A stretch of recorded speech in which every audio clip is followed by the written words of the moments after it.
So I'm delighted to be joined this morning by three wonderful Treasury professionals in a truly international Treasury Career Corner special this morning for Treasury 360. We've got Mumtaz Dole from Denmark, the Director of Cash and Liquidity Management at Vestas. We've got Aysha Sheikh. I'm going to get it right with her name because it's a beautiful name and mine's just boring with Mike, but who is the Treasury Manager at Evolve Gaming. And I've got the lovely Suzanne Hosmans, the Head of Treasury at P3 Parks in Luxembourg. So we're in post-COVID world. You know, there's a vaccine coming out, hopefully being delivered around the world over the next 3 to 6 months, maybe 9 months, whatever. But as you look at the challenges over the past year and then relate that to COVID and then life getting back to what is a new normal, new working from home and everything else, what are you ladies seeing as the challenges? So Mumtaz, coming to you first, how have you got through it and where do you see us going to next? So when the COVID crisis came to Denmark and we were, from one day to the other told that we have to work from home, the things that went through my head were job security, what's going to happen, what about the kids, what if we get sick, all those normal reactions that you have as a person. And then at the same time, at the workplace, my role suddenly became one of the most important and critical ones because I'm in charge of cash and liquidity. So all of a sudden, your team gets this spotlight and you are reporting on a daily basis to executive management on the cash balance, on the forecast, on whether we will be able to manage the different scenarios that one of our sister teams has presented to us, and things like this. So it was a challenge personally and professionally, but our team, the Treasury team, was, I think, from a liquidity management perspective, very, very well placed because we had invested in 2015 and 16 in a massive restructuring of our banking landscape and cash pool structure. We had a centralized payment factory installed as well.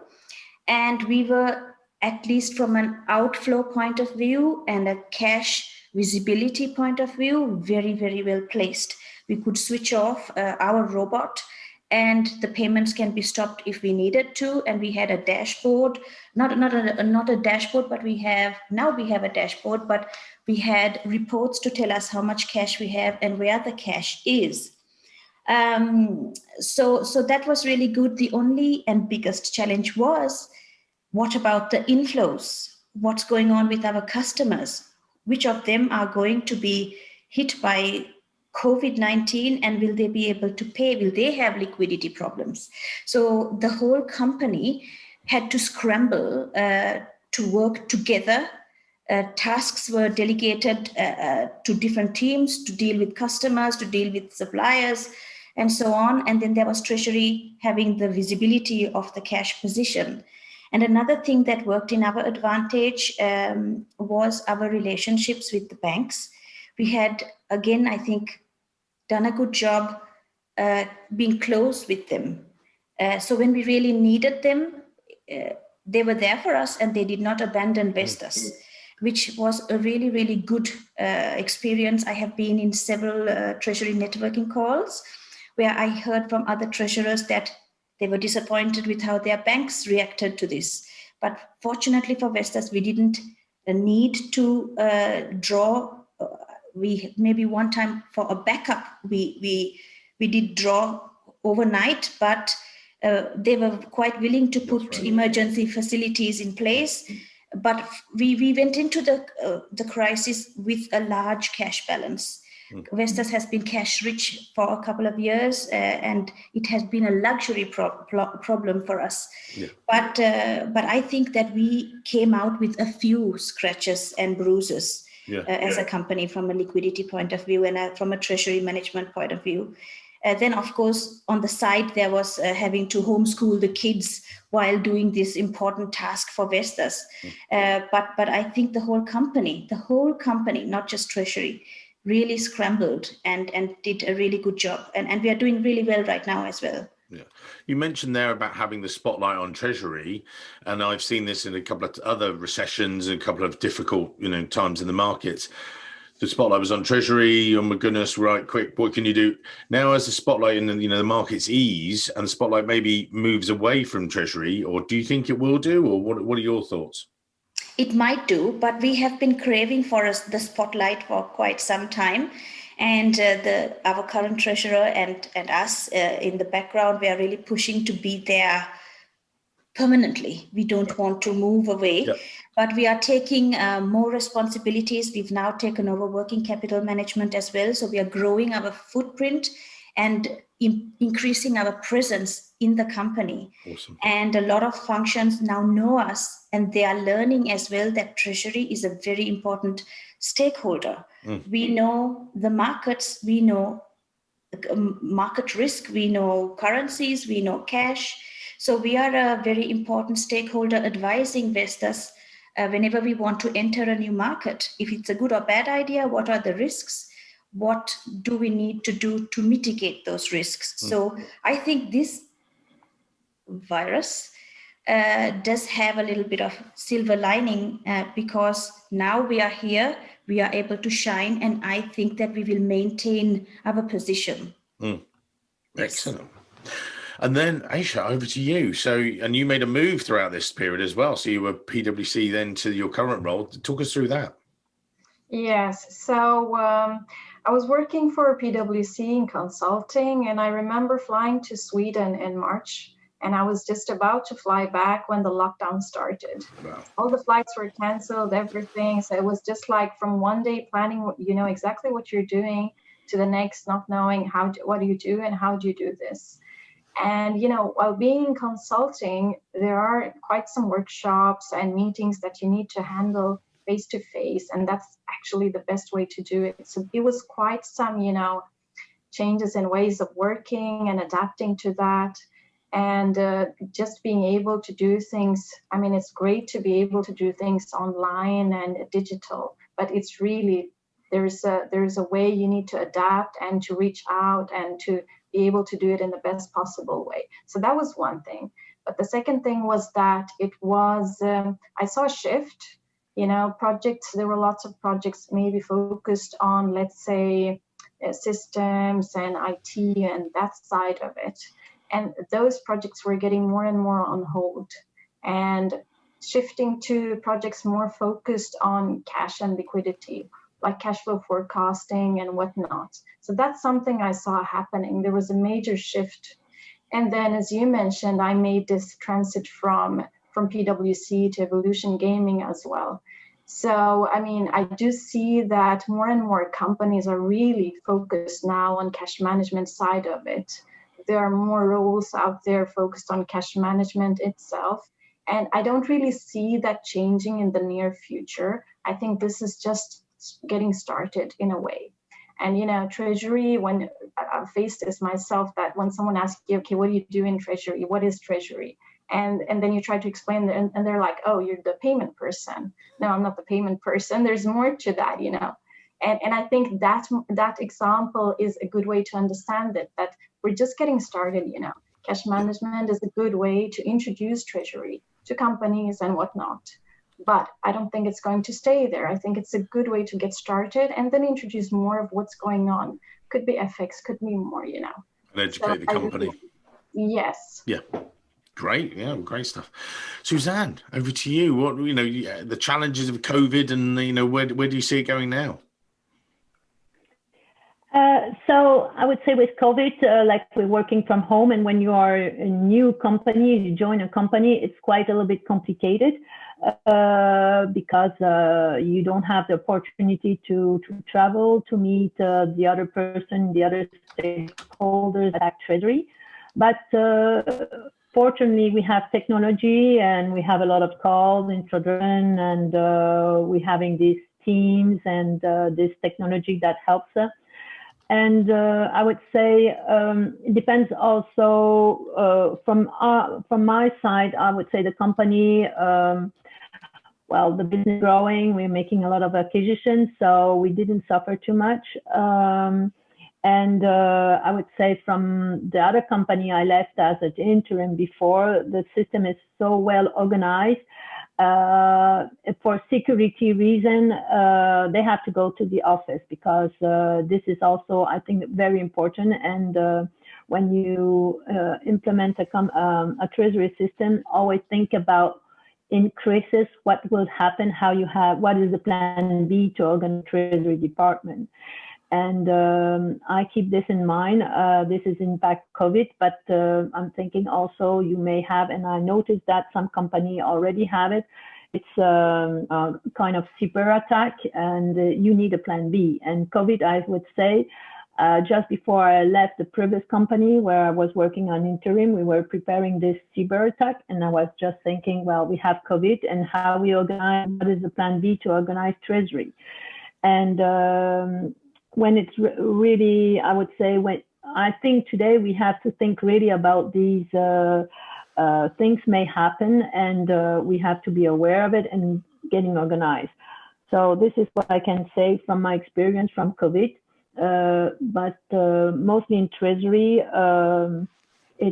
it's still running and doing correctly, and no big issue for the and so on. But for sure, I joined the two mom in Aysha, that cash is key when we are in these kind of situations. Yeah.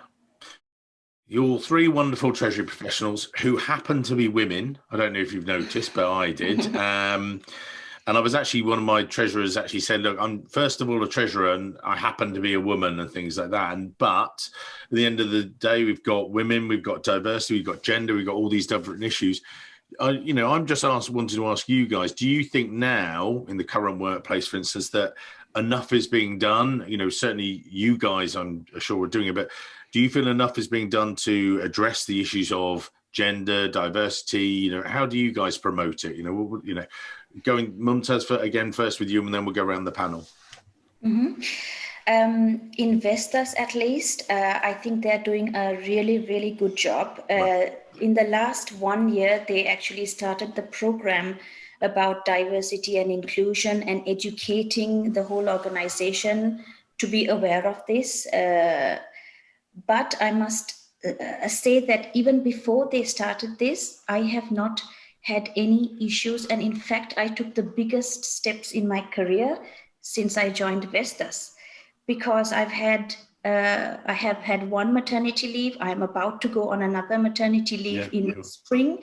And it was as if it never happened when, as soon as I came back to work after my maternity leave in 2017, 2 months later, they offered me a promotion and promoted me to the director level, even though I had been on maternity leave for 10 months.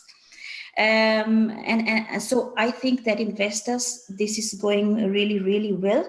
And there's constantly this reminding to people and hiring managers that we need to be diverse and remember that it's not only the gender, it's not only the color, but there are people, fathers and mothers, even people who don't have children, who have other responsibilities that must be respected. And I'm not sure if that is a Danish thing, because we are a Danish company, or a Scandinavian thing, but I can say that my experience as an Asian woman coming from the Maldives, it's quite different to what I have grown up with.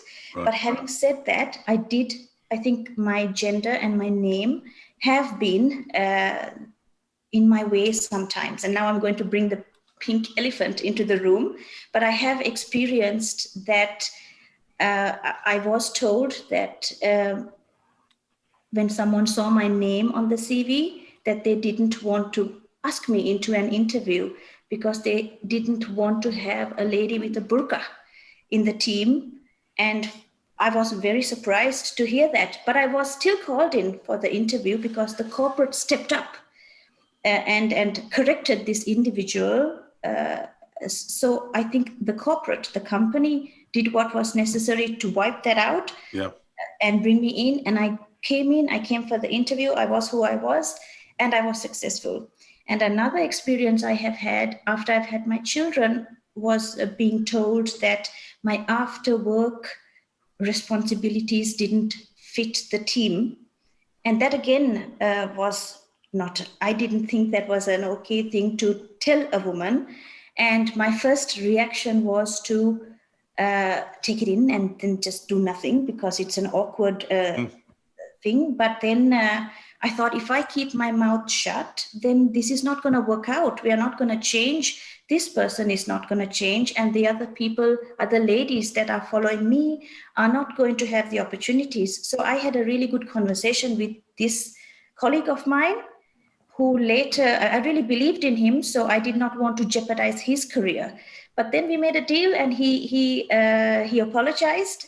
Even when I was leaving the company, he took me out for a coffee and apologized and thanked me for opening his eyes and not letting him continue in that journey. And now I believe he's gotten some coaching, and he's fixed whatever, the way he used to think.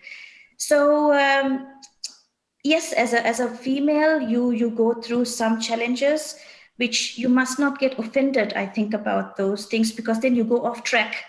I think that we are on a journey to fix this for all the ladies who are coming behind us. So together we should probably try to educate and fix things rather than complain and sit back. Excellent. Aysha, over to you. Have you, similar, or what's been your experience? So, well, I've seen more and more, actually, this diversity question. I'm seeing that it's being raised more and more, and companies are being more and more focused on trying to have diversity.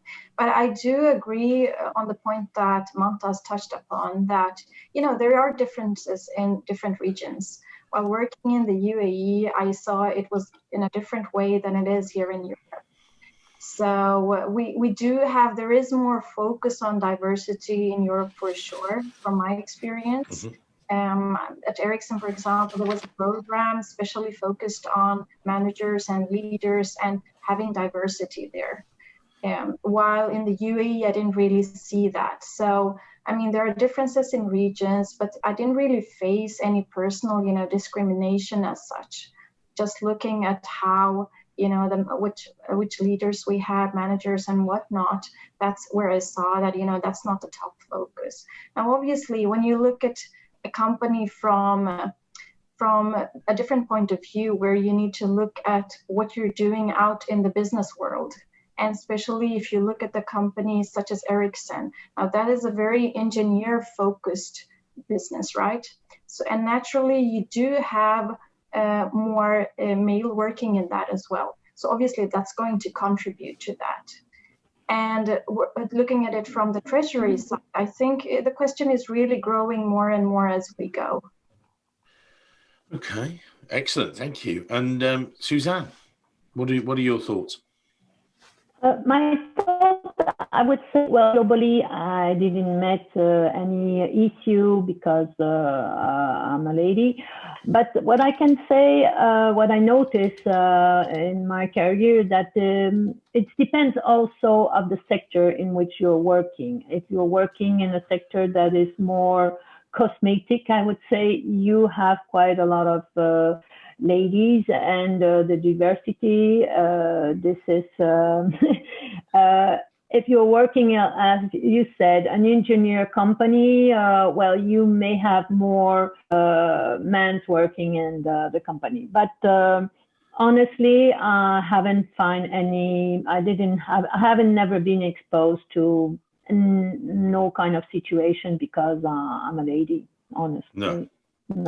But how do you encourage it yourself? Maybe when you're looking at hiring, are there any steps you take, or is it just you just look at it and just think, I want the best treasury professional, or what's your ethos? Exactly. I'm very in mind, and I think if you, I'm just looking. Well, I'm looking under the CV. What is his experience, and what is the technical part, what is important, and the personality. This is the important. But the name, no. Okay. No, I'm not taking any importance of that. So technology and all things IT, this rise of the machines and everything else, and they're not replacing you guys. I've done videos about this, and we'll put a link in the show notes as well. But, I was going to ask, again, the panel, development, IT and technology are coming along. How are you approaching the opportunities and, not the threats, but the challenges of that it's throwing up?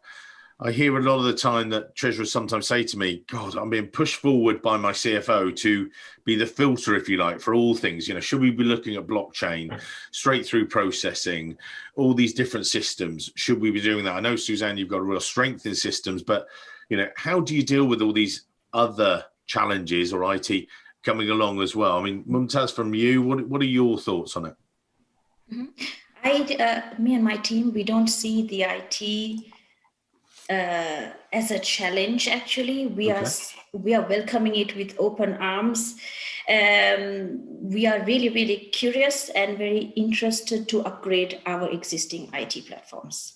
When I joined Vestas 5 years ago, I could notice that my colleagues were so busy doing day-to-day things, because a lot of things are done or were done manually. We did not have time to look out and look at what's happening around us and be there at the table making the strategic decisions. We were so much heads inside the sand doing our work. So from our perspective, we are very, very excited with all this IT that is coming through to us.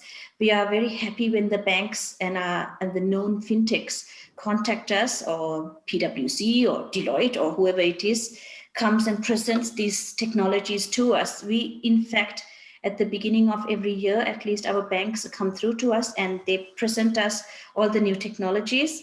So from Vestas Treasury point of view, the challenge we have is actually getting funding. Because our best friends, IT, they are often there to give us a run for our money. We have to fight for the budget and things like that. But what we've learned in our team is that let's try to figure out what is our digital roadmap, where do we want to go, and in advance be ready with that ticket, to put the ticket in the box so that we can have the funding when we need it. We've come a very long way from a technology point of view. We have a robot running our payment factory. We have a lot of automation, but we haven't settled with a good treasury management system, like Suzanne mentioned. We are waiting for, we have SAP as a ERP, one ERP in our company. So we would naturally maybe be inclined to go with the SAP Treasury, but they have not been very advanced in their treasury module. But I hear that S/4HANA is having a very exciting opportunities for treasury. So we are looking into that, but our treasury is open to any TRM system. Yes, but we are welcoming it. We really like it. Yeah, you embrace it, which is awesome. Aysha, you've seen, obviously, you just arrived involved, but you've seen obviously a range of different places with a range of different technologies, maybe good and bad. What are your thoughts? Well, as much as systems are great, I mean, they're a great tool for us to make things faster, save time, save, in some ways money as well, just getting things done easier. I mean, they're great in so many ways, but I think the challenge is really to find a system that is a good fit. So you could have a great system. I mean, there are so many, a big system, but you may be only using a small part of that system. Now, is that really helpful to you looking at the cost side of it? Maybe not. So to find that system which is a good fit, and obviously there are so many systems on the market, and then to understand, which system to look at. From the consulting side of my experience, I know that I've been looking into different systems myself, and trying to understand what does each system do, what do they offer, what not, as that's something you would like to present to a potential customer, right? But as a treasurer, being the hands-on person, you may not have the time to dig into each and every system and, ask the supplier, what do they do? What does it not do? You have some limited, time and whatnot. And then just to understand, everyone's willing to sell their system, but is it really the best fit for you? That's one challenge I do see. And then another thing, don't not to not just take a system just because, but actually seeing, do I really need that? Or could I do it in a different way? Like Mumtaz mentioned, SAP. Now, SAP is great in many ways. I know that from my own experience, and you can actually do a lot of things there. So, I mean, is there a possibility that you could just simplify things if you don't have a huge treasury function and just use that, or other ways of doing it? So I do see system as a tool, but not just to be blindly relied upon. Yeah. And just to reflect on that before we move to Suzanne, and I know Suzanne's got some great input there, but I remember talking to, I was doing a speech a few years ago, actually in Copenhagen, and pre that speech, I was talking to Jean-Philippe from Johnson Controls, and he said, Mike, when you hire a new member of staff, you do loads and loads of background reference checking. You check with 2 or 3 employers. You want to find out what the person's like. But do you do the same for your treasury system?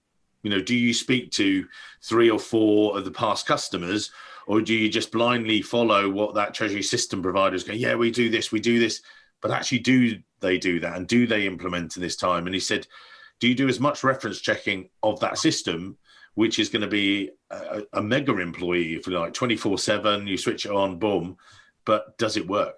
You know, does it work as much? And I thought it was amazing advice from him. And so I've always kept that with me. I mean, Suzanne, you've seen a number of different systems and IT tech, you know, you're really into that stuff. So, you know, what are your thoughts? What I would say, technology, as I say from the beginning, is key, because tomorrow we have to be in the technology. So when you have to choose a system, you have to be aware how far you go with this system. And for example, I highly recommend to do an RFP before choosing and see what you will need to do with this system. What do you want to have this connection directly with the bank? Are you going to do with a payment factory? Is the system can support it? Can the system support also? Not all companies are working with SAP, so globally lots of numbers of systems, they say they live with SAP and the connection are great and so on and so on, but there's a lot of numbers of other accounting systems. So if you want to make the link with these accounting systems, you have to be sure that you have something that can help you. And I think really I would not say every event, but invite to participate. I know everybody is very busy, but take 1 day or 2 when we have this large event showing all these providers and having experience from others, how they implement, how they organize their treasury system. Because for me, the technology on the treasury market is really increasing. And I have been involved in companies that are already working as well. They're building on from their own this artificial intelligence. So you have large group. I have been fascinated by that large group that they use several systems, because system sometimes doesn't answer your request, or you make the link with one and the other. What I can recommend, never as a system, things that I would say, customize development to get it in your system, because this is, I think, you have other opportunities, and trying to make from a treasury system something is what is not normal, I would say, for a treasury system. Try to find another way of your organization to do it, because I often see that also pushing sometimes to get treasury doing everything. It's not possible. And then you get something not easy. All things simple, get the thing simple and secure. This is what I really highly recommend, and learn as much as you can. Read some documentation that you can receive on newspapers or things like that. It's always interesting, because the market is moving very quick, and banks are developing. And I notice a lot of sometimes depends of the size of the company, but for example, service bureau can be very helpful also. So there's a lot of things that Treasury has to be aware. Excellent. And so we're not that far away from the end of today's show, but obviously we're hosted today by us, the Treasury Recruitment Company. We focus on all things people-wise and things like that. I'm not going to get into the recruitment aspects, but what I wanted to do was perhaps explore, when you've looked at team members, when you looked at recruitment yourselves or been on panels or whatever it might be, what are you looking for out of those people? I'll ask that to the panel. And then what we'll do is we wrap up every podcast every week with top 2 or 3 tips for people, that what would you say, they're looking at your, career background. So Mumtaz, Aysha or Suzanne, they're looking at you and go, actually, I want a background like you. What would you say? What advice would you give to people out there? So that's going to be our wrap up question.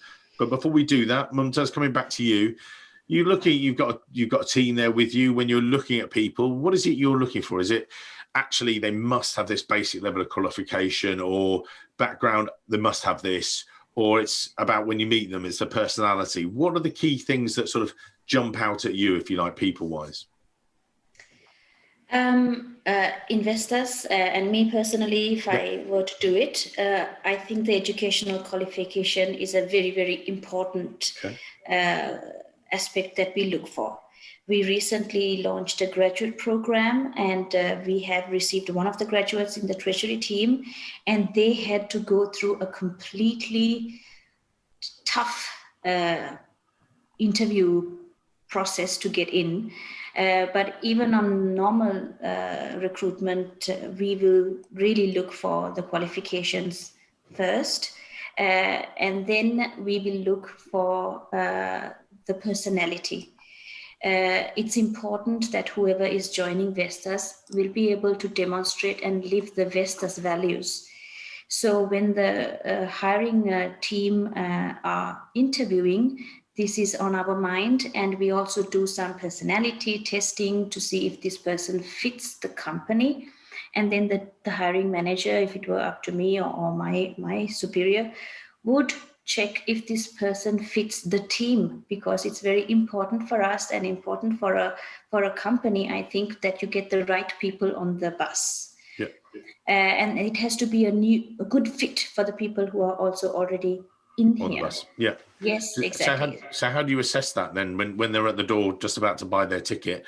What is it on that ticket that you're assessing? How do you assess that personality? Yeah, actually they're right for us or not, or do you have a blend of personalities? So we use some tests and tools in Vestas, which is really good. For example, when I was hired, I had to do the Hogan test. I don't know if you're familiar with that. 400 questions. Yeah.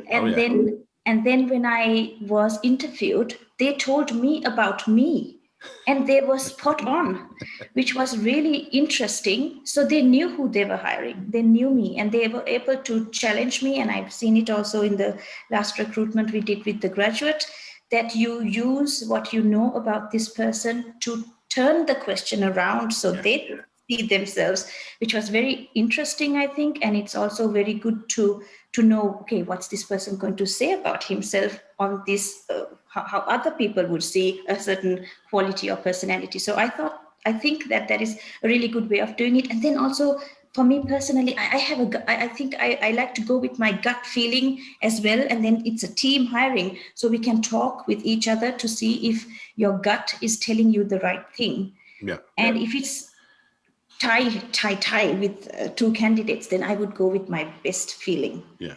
I think there you make a really good point, as you say, the Hogan test and things. I think if you use in a positive fashion as part of the toolkit, brilliant. But I think also some people use it as a reason to disqualify. And I think that's the wrong reasoning. You can use it to sort of help produce that blended team, if you like, which I think is a key thing, but don't use it as a weapon. It is a useful tool sort of thing. Aysha, over to you. What have you seen? I agree actually to a lot of things that Mumtaz said. Great points being raised. For sure, I think education and, also looking at experience. Because one thing is, looking at the personal, getting a qualification and education and being on that theoretical level, but then the hands-on experience is also really, really important. Now, this obviously depends on which level of job I'm looking for to hire for. So depending on if it should be a more experienced person, I would obviously look for that, the hands-on experience, which should be more or less similar in the area. I think that's really important. And as I touched upon earlier, you know, Treasury can be really different from one company to the other company. So really looking into what the person has been doing in their past and how they did it.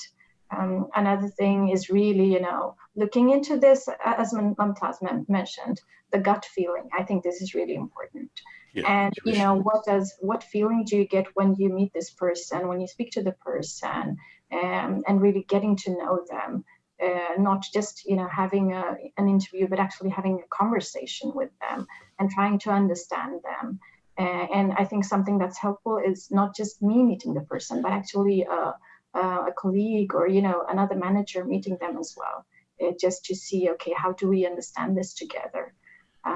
And then obviously tests are great. Yeah, for sure. Both these personality tests and the IQ tests as well, just to get a basic idea. But I wouldn't really, you know, just go basically just based on those. It would definitely be a mix of everything to see, okay, how is this working? How is this person going to fit, you know, culturally in the company as well, in the team, in the company? How is the person going to be aligned? Because as much as it's important, you know, for me, it's also important that the person is going to be happy there. So really looking into all aspects of those. Excellent. And Suzanne, your thoughts? Me, I completely agree. It's exactly the same way of thinking. I would say the certificate, for sure, it's important. I notice sometimes I met people that has a lot of curiosity and get pretty quick in the function or get some more learning, and they have been very great. So certificate for me, it's okay, but it's important. But I completely agree. The personality is important. I agree that doing a personality test, it's important. And for sure, will the person fit with the team and in the culture of the company? This is really key for, as you said, also that the people feel well in the company. This is very important. The people has to assume their role and be feeling well to progress in the company. I think this is the most important, as I notice from now. Yeah, and I think also I was just going to chip in there as well, that I think with a couple of clients we've talked recently about structuring interview processes. And one of the things I had to sort of focus on with one of my clients is, and Aysha comes into a bit about what you said there, but I think that they sometimes suffer from what we call the horns or halo effect. That means a devil or the angel, that if you find one aspect of the person you don't really like, you're like, oh, no, really, you know, it could be don't like their football team or don't like some personal aspect or something that comes up about them. You have to guard against that, where you have to have this panel interview and things. Or you got the halo effect, which is actually they love rugby. Wow, I love them. Oh, they're great and everything else. You've got to be careful and, you know, step back from that. And that's why having a very structured interview process and using things like as you say, the Hogan test and some of that stuff, exactly as Mumtaz said earlier, yeah, it gives you a personality type sort of thing, which is a good way of doing it. I want to know your keys to success. I want you to share those with the world. So maybe we can wrap up today with just looking back, someone seeing we'll put your details, your LinkedIn details in the show notes and things. They might look at you just as, you know, people are looking at you today. What would you say is key to your success, or what are the tips you give to people? Sometimes we've had it with Sarah Jane, when she was GSK, it was about getting qualifications. You never take those away and da-da-da. Mark from Johnson Controls, it was about travel the world with Treasury. What are the key things you would perhaps pick out from your career, Mumtaz, and then we'll go around the other members of the panel. Over to you. I don't know if what I'm going to say is too basic, but what has worked for me is I really commit myself to the team, to the job, and to the company. So I make sure that I do my best. And while I'm doing it, I really need to enjoy it as well.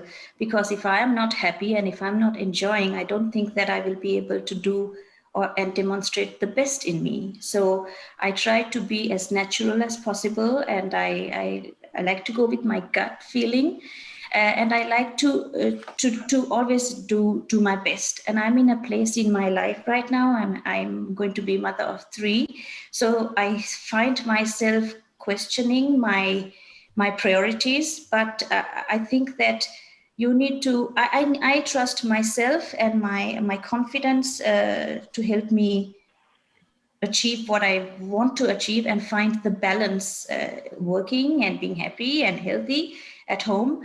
And another thing that that has worked to my advantage is to have people who can coach you and guide you and be with you along the way. Now, Mike, you are British, so what do they say in Liverpool? You will never walk alone. Or that. I have people. I have some people that I have selected in my life, like my existing manager, some of my good friends, my parents. They are my people, and you need people around you to lift you and to help you keep going forward.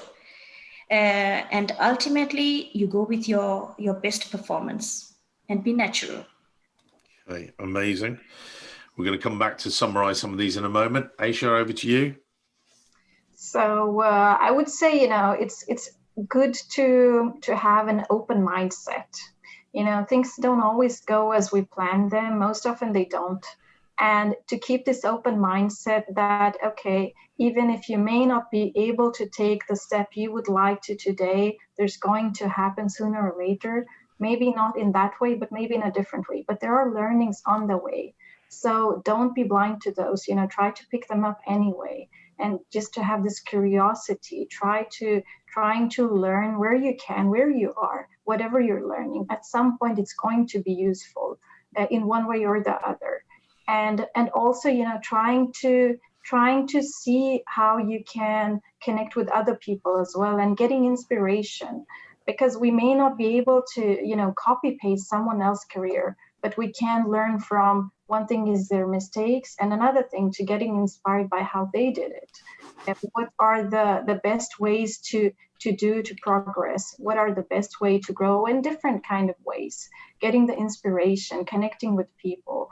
And I would also add, to find a mentor. For me, that has been super helpful, to have someone that can guide me, support me, understand me, and who also has a similar, the treasury background or the finance background, which, you're able to understand each other on a good level, and just being able to support.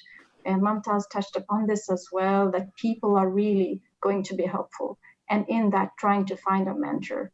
So these things, I think, are a combination. The mindset overall is really to try to have an open mindset once again. Thank you for that, Aysha. So now we're going to go across to Suzanne. Suzanne, what are your tips if someone's looking at your profile and they say, do you know, I want a similar background to her and what she's done? What would you say? And, we had some technical problems, but you're back in the line. So over to you. What thoughts would you give us? For me, what is important is the flexibility, curiosity, knowing what's going on around, and be ready to learn. And I would say what was important, I have the chance to work with really fantastic people, ready to show you and to share their knowledge. And this was really helpful. And this is always I have keep in my mind, and this is the way I work and try always to be with. You need to work with other people also, and having I would say the possibility to share all what you know. Amazing. Amazing advice from 3 amazing Treasury professionals today. Thank you very much, ladies. So just to summarize there, we had seek balance of both work and home. We'll put some of these in the show notes again. Develop strong networks is a key to success. From Aysha, that was from Mumtaz. Then we had open mindset, and all lessons learned, doing throughout that journey are going to be useful to you. Power of mentors. And actually, I'm going to put a show link actually to a lovely lady, Karen van den Driesche. She did an amazing show way back when, one of my first podcasts, but we talked about the power. There were 4 big things you came up with about feeling a safe environment with your mentor, and just such a great early episode. So we'll put that in there as well. And then we're just finishing with Suzanne before the breaking up and, technology, but we did it. But about being flexible, being curious and making sure you got fantastic networks of people around you to learn from. So amazing people, amazing. Mumtaz, Aysha, Suzanne, thank you for being on the panel today.